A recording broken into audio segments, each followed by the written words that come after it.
अभी इंटरनेट पे one plus के एक पॉपुलर सीरीज का स्मार्टफोन काफी ज्यादा चर्चा में चल रहा है, जो कि है वन प्लस नॉर्ड 6, जो कि चाइना में लॉन्च हुए वन प्लस टर्बो 6 का रीब्रांडेड वर्जन होने वाला है। अब प्रॉब्लम यहाँ पर नहीं है, प्रॉब्लम उसके बाद स्टार्ट होती है। जो वन प्लस टर्बो 6 है वो चाइना में 8s Gen 4 के साथ लॉन्च हुआ है। तुम बोलोगे कि इसमें भी क्या प्रॉब्लम है? प्रॉब्लम है यार, प्रॉब्लम ये है कि ये प्रोसेसर पावरफुल है बट एक जनरेशन पुराना हो चुका है। और OnePlus की ये कहानी अभी की नहीं है, OnePlus की ये कहानी पुरानी है। OnePlus Nord 5 लॉन्च हुआ था 8s Gen 3 के साथ, और उसी टाइम पे हमें Poco F7, iQOO Neo 10 जैसे स्मार्टफोन देखने को मिले थे, उससे सस्ते में 8s Gen 4 के साथ। और अभी की बात कर लो, Poco F8 8s Gen 5 के साथ आ सकता है, इसके चांसेस बहुत ज्यादा है। इसके अलावा iQOO Neo 11 आता है तो वो भी 8s Gen 5 के साथ आ सकता है। यानी कि एक तरफ Poco और iQOO जैसे ब्रांड एक लेटेस्ट जनरेशन के प्रोसेसर को यूज कर रहे हैं, और दूसरी तरफ OnePlus एक जनरेशन पुराने प्रोसेसर को यूज कर रहा है। तुम बोलोगे कि इसमें दिक्कत की क्या बात है? हो सकता है वो कैमरा को टारगेट कर रहे हैं, लेकिन अगर तुम नॉर्ड सीरीज को उठाकर देखोगे तो तुम्हें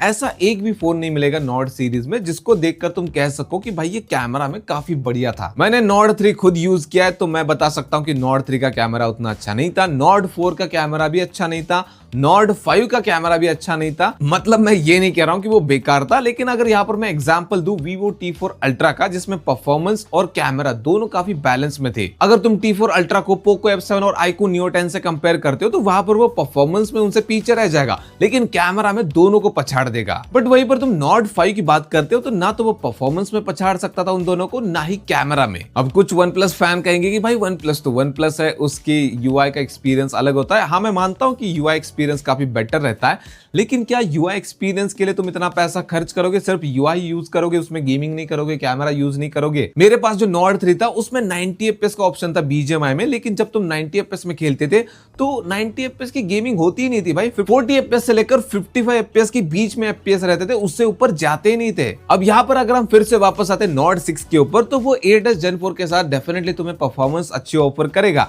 लेकिन कब तक करेगा? जब तक iQOO Neo 11 नहीं आएगा, Poco F8 नहीं आएगा। हालांकि उसके बाकी स्पेक काफी अच्छे होने वाले, जैसे कि 9000 mAh की बैटरी होगी, 80 वोट का फास्ट चार्जर होगा, कैमरा सेटअप भी डिसेंट इनफ लग रहा है, डिस्प्ले भी OnePlus 15R से उठाया हुआ है। बट जहां तक मैंने देखा है OnePlus की नॉर्ड सीरीज परफॉर्मेंस को बहुत ज्यादा टारगेट करती है, तो उस चीज को ध्यान रखते हुए OnePlus को एक लेटेस्ट जनरेशन का प्रोसेसर यूज करना चाहिए, जैसे iQOO और Poco करता है। अब इसकी प्राइस की बात कर लो, अगर iQOO Neo 11 और Poco F8 आते हैं तो डेफिनेटली इसकी प्राइस उन दोनों से ज्यादा होने वाली है। लेकिन उस ज्यादा प्राइस में तुम्हें मिलेगा क्या? तुम्हें मिलेगा एक जनरेशन पुराना प्रोसेसर। और OnePlus के हाल इस टाइम पे मार्केट में कुछ अच्छे नहीं चल रहे। अभी जो रूमर फैला था कि OnePlus इंडिया को क्विट करने वाला है, लोग वहां पर OnePlus के मजे ले रहे थे कि भाई फाइनली ग्रीन लाइन इशू से छुटकारा मिल जाएगा, बाय बाय OnePlus, दुआ में याद रखेंगे, तुम ग्रीन लाइन इशू की वजह से हमेशा याद रहोगे। OnePlus की ब्रांड वैल्यू जैसे 7-8 साल पहले हमें देखने को मिलती थी, उस टाइप की ब्रांड वैल्यू अब रही नहीं है जब से वो ग्रीन लाइन इशू आया, मदरबोर्ड डेड का इशू आया। हालांकि वो ग्रीन लाइन इशू के ऊपर लाइफ टाइम वारंटी दे रहे, लेकिन एक और काम उनको करना चाहिए कि उनकी मिड रेंज की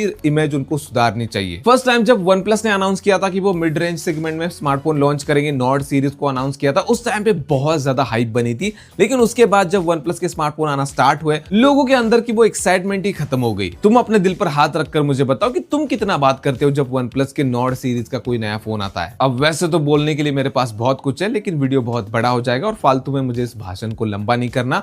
कमेंट में मैं तुम्हारा ओपिनियन जानना चाहूंगा कि क्या तुम मेरी साइड हो कि मैं सही बोल रहा हूं, या फिर तुम्हें ऐसा लगता है कि OnePlus जो कर रहा है सही कर रहा है। एक जनरेशन पुराना हो, 2 जनरेशन पुराना प्रोसेसर हो, हमें फर्क नहीं पड़ता। फिर चाहे वो iQOO Poco से महंगा भी आए तो हम फिर भी खरीदेंगे, क्योंकि बस हमें OnePlus की ब्रांड वैल्यू से मतलब है। जो भी तुम्हारे ओपिनियन है, जो भी थॉट है, तुम कमेंट में बता सकते हो। वीडियो पसंद है तो वीडियो को लाइक कर देना, चैनल को सब्सक्राइब कर देना। मिलते हैं नेक्स्ट वाले वीडियो में।